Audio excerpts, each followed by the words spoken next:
칼륨의 접신기하 강연.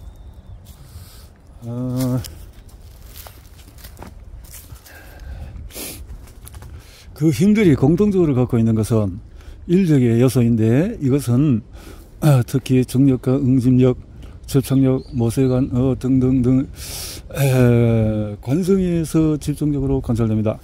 모든 인력의 핵심은 물질의 모든 지점을 최대한 정지 상태에 놓고, 그런다면 그 상태를 지속적으로 상태에 유지하고 노력한다는 점입니다. 따라서 이 집단의 특징은 수동성을 추구하려는 경향입니다. 이 두 번째 집단의 특징을 보지요. 빛과 열, 전기, 전자기, 운동 등의 에너지 형태들은 에너지 보존 법칙을 통해서 효과를 발휘합니다. 이 집단이 힘든 물질에 고유하지 않으며 선험적이지 않습니다. 이유는 어떤 물체가 그 자체로 불활성이거나 중력의 특성을 하는 것과 같은 방식으로 뜨겁거나 빛나거나 전기를 띠지 않기 때문이죠. 이 집단에 속하는 힘들은 오직 첫 집단의 힘들의 지원이 있어야만 작동할 수 있습니다. 예를 들어 운동은 어떤 물체가 움직이지 않고 있을 때만 일어납니다. 전위는 중력이 작용하는 것에서 운동 에너지로 바뀔 수 있으며, 전위는 친화성이 있는 것은 화학적인 방출로 바뀔 수 있는 뿐입니다. 두 번째 집단에 속하는 힘들이 첫 번째 집단의 힘들이 작용하도록 하면 관성이 운동 충동에 압도되는 현상이 발견될 것이고, 그렇지 않으면 운동 충동이 여러 형태로 원래의 원천으로 돌아가는 현상이 하게 것입니다. 열은 응집력을 정복하고 전기는 화학적인 친화성을 정복합니다. 양쪽 집단에 속하는 힘들 중에서 일부는 눈에 들어질 정도의 상호 의존 관계를 맺고 있습니다. 예를 들면 열과 친화성이 있죠. 친화성은 거의 확실히 절대 0도, 즉 섭씨 270, 3도, 화씨 마이너스 469도의 존재를 멈춥니다. 자성은 두 집단 사이의 중간적인 위치를 차지하며, 그 위치는 친화성의 중간적인 역할과 아주 비슷하게 설명될 수 있습니다. 말하자면 전자기와 간성 사이에 존재할 수 있는 상호 의존 관계를 설명된다는 뜻입니다. 탄력성에 대해서 말하자면, 나는 지금까지 그것을 만족할 정도로 끌어내는데 성공하지 못했다는 솔직히 인정해야 합니다. 탄력성은 아마 역관성으로 여겨져야 할 것입니다. 그것은 어떤 충동을 적극적으로 거부하는 의미에서 보면 그렇습니다. 반면에 관성은 소극적인 거부지요. 이 집단의 공통적인 요소는 강분위하고 강도 높은 위치 변화를 추구하려는 어떤 노력으로, 달리 표현하면 끊임없는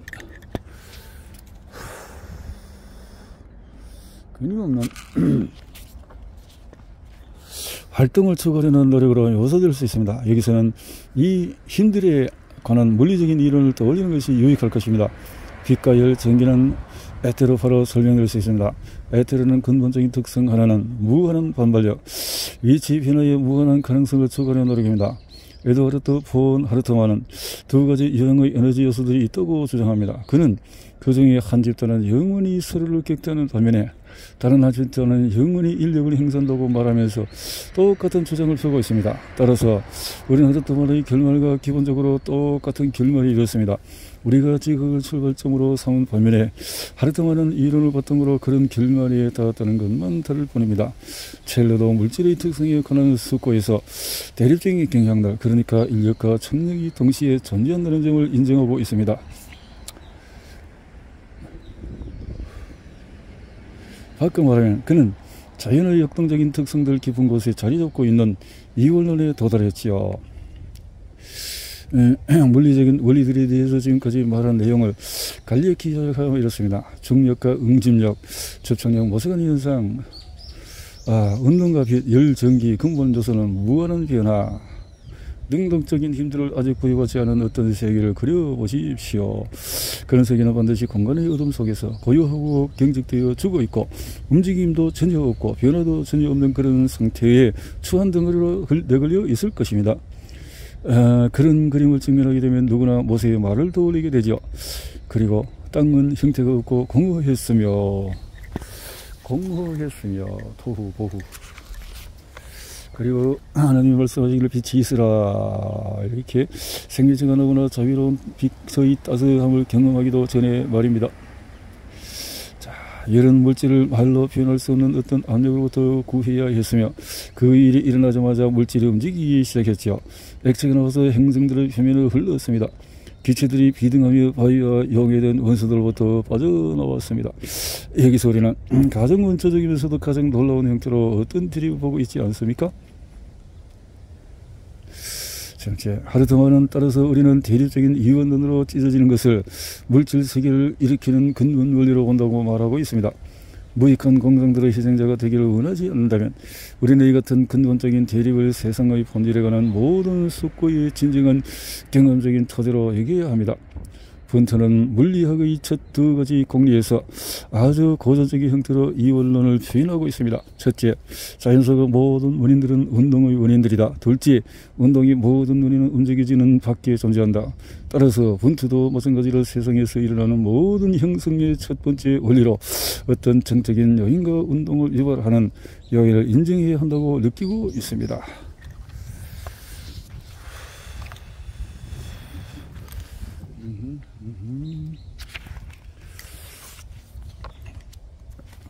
그래서 그는 만약에 절대적인 것이 그 자체에 분명히 드러나려면 그것은 그 목적에 맞게 다른 무엇인가에 그 자체에 다른 무엇인가에 의존하는 것처럼 보여야 한다고 말하고 있습니다. 그리고 상당히 경멸하고 있는 야코프 베메로부터는 어떤 말을 들을 수 있을까요? 지금까지 물리학의 원리들에서 이원론의 뿌리를 증명해 보였습니다. 이제는 생물계의 영역에서 이원론을 증명하는 일이 남았습니다. 우리는 역체를 가진 생명체 안에서 무생물의 물질에서 보았던 것과 똑같은 이원론을 만날 것이라고 선언적으로 자신있게 말할 수 있습니다. 이것은 이해가 쉽습니다. 역체를 가진 생명체는 무생물계의 물질적인 힘들과 상호작용하고 있는 X의 사물이기 때문이죠. 물질계의 근본적인 분열이 육체를 가진 생명체 안에서 인간의 고통이라는 이상한 현상이 일어나게 하는 전제 조건이라는 것을 우리는 발견할 것입니다. 생명은 틀림없이 가장 고차원적인 활동입니다. 생명체는 자연의 온갖 법칙의 과격한 공격 앞에서도 자신의 열정적인 충동을 지켜냅니다. 생명체는 오랫동안 모든 저항을 극복하고 물질의 법칙들이 제기하는 모든 장애들, 말하면 중력과 간성 친밀성을 극복합니다. 하르트만은 이렇게 말하고 있습니다. 어느 식물의 전체의 삶은 동물의 삶처럼 무한히 많은 자연적인 치유 행위들의 종합이다. 살아있는 생명체는 한마디로 말해서 하나의 기적입니다. 생명체가 절대적 확실성에 가까운 물리학의 모든 법칙들보다 더 높은 것으로 자신을 끌어올리기 때문이죠. 분명히 생명체는 또한 물리적인 법칙들을 충족시키고 있습니다.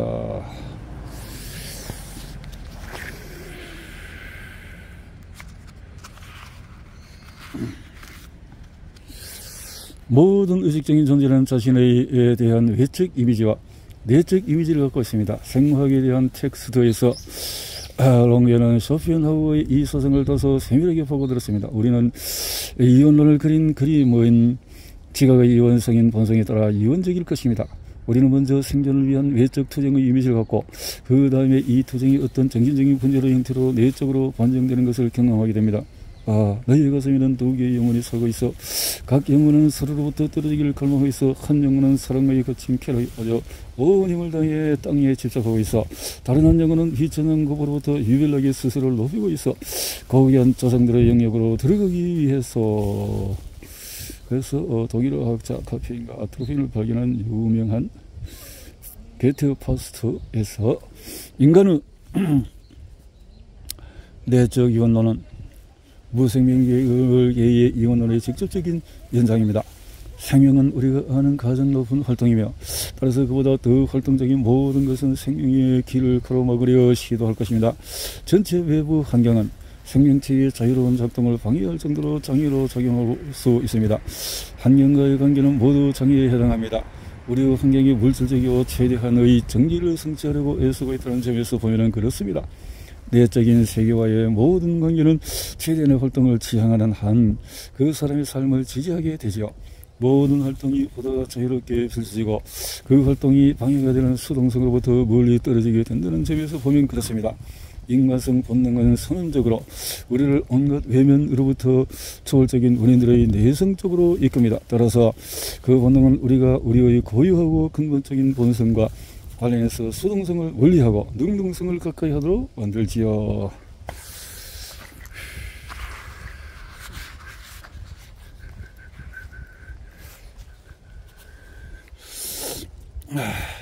인간성 본능을 가장 중요하게 여기는 이유는 이 본능만이 우리의 본성의 진정한 뿌리인 무조건적인 활동을 가리키고 있기 때문입니다.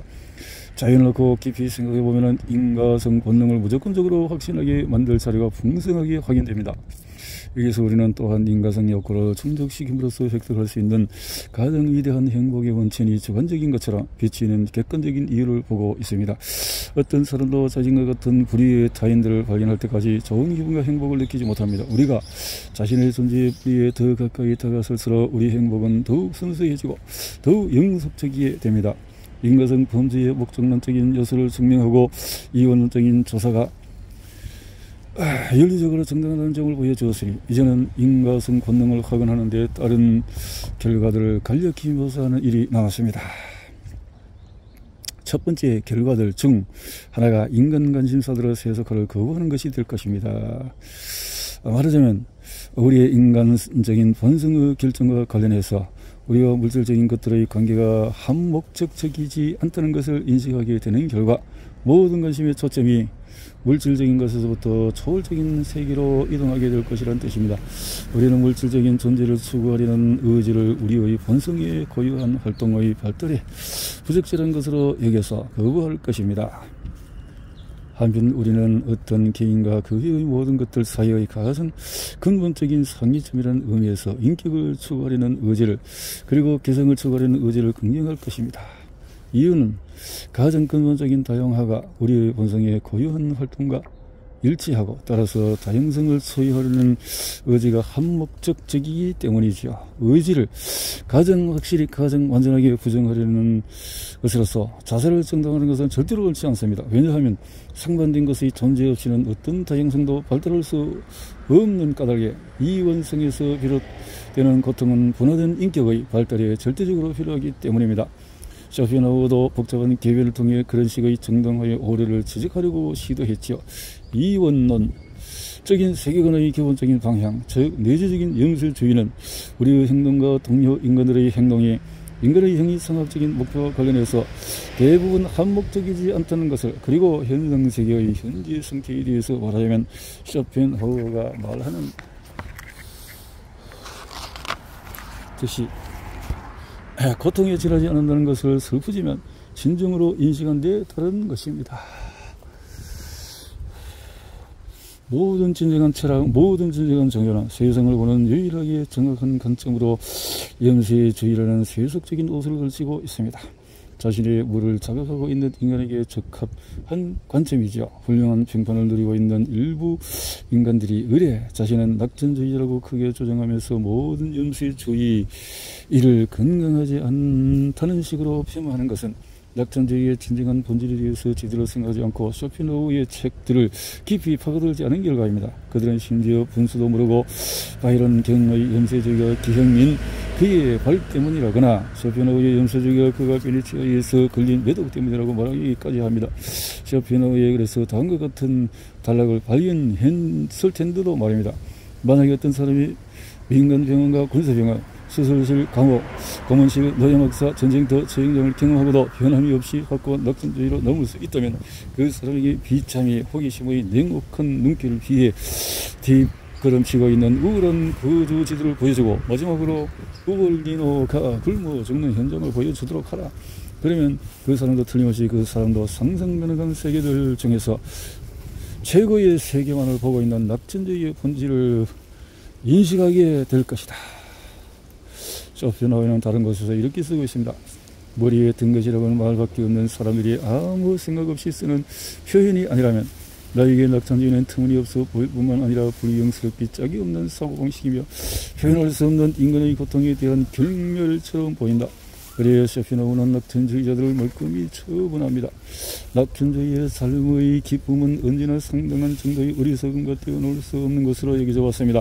아리스토텔레스의 다음과 같은 글도 인식이 보입니다. 철학이나 정치나 시나 예술에 탁월한 모든 사람은 분명히 우월한 기질을 갖고 있다. 오늘날 우리가 겸손한 마음으로 들어가서 이성 같은 것이 존재하고 또 우리 중에 일부가 너무나 자랑스럽게 받아들이는 이탈리아 기적이자 정치인 41의 우골리노는 교황과 신성 로마 제국 황제를 지지하는 세력 사이에 갈등이 벌어지고 있을 때 반대파와 내통한 힘으로 아들들과 손자들과 함께 요새에 갇혔다가 굶어 죽은 것으로 전해진다. 그래서 이러니까 기독교라고 불리는 종교가 있다는 것을, 그리고 이 두 가지 모두가 우리가 염세주의 쪽을 가리키고 있다는 것을 떠올리는 것은 대단히 중요한 것 같습니다. 최근에 사람들은 이 같은 사실을 망각한처럼 보이며 초월적인 세계관은 염세적인 것을 떠올리기를 더 이상 원하지 않는 것 같습니다.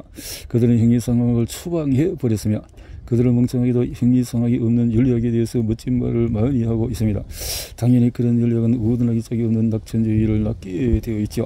심지어 낙천주의자인 기독교 신학자들도 있습니다. 그들은 전체 우주가 악의 뿌리를 두고 있다는 것을 모르고 있을 것입니다. 지금까지 밟아온 이론적인 조사의 본질과 가치에 관한 추론의 긴 사실을 되돌아보면 짧은 강연 시간에 감동할 수 있는 것을 거의 모두 다뤘다는 사실이 확인될 것입니다. 결론적으로 나는 내가 말한 내용 중에서 적어도 약간은 여러분에게 찰싹 달라붙길, 그리고 선험적인 인간성이라는 특별한 흥미로운 문제를 소개하려고 노력한 것이 헛되지 않기를 바라고 있다는 뜻을 밝히고 싶습니다. 마지막으로 니체가 남긴 멋진 말을 인용하고 싶습니다. 그대에게 말하건대 사람은 춤추는 별을 낳기 위해서 자신 안에 카오스를 품어야 해. 이보다 더 훌륭해 보이는 단락을 하나 더 인용하겠습니다. 모든 것을 그릇된 것을 탐지하고 자발적인 불행과 동행하려고 노력하는 사람은 각성이라는 다른 기적이 자신을 위해 준비되어 있다는 사실을 발견할 것이다. 말로 나타낼 수 없는 무엇인가가 그 사람을 향해 다가오고 있는데 행복과 진리는 이 무엇인가의 우상들에 지나지 않는다. 지구는 그 중력을 잃고 있으며 지구의 사건들과 힘들은 꿈으로 변하고 있고 이른 밤부터 어떤 변형이 그를 감싸고 있다. 이것을 보는 그는 자신이 이제 막잠에서 깨어나기 시작하는 것처럼, 그리고 그를 둘러싸고 있는 세상에 남은 모든 것을 어떤 꿈에 사라지고 있는 구름들이 지나지 않는 것처럼 느끼고 있다. 조만간 이것들도 사라질 것이다. 그날이 왔으니까.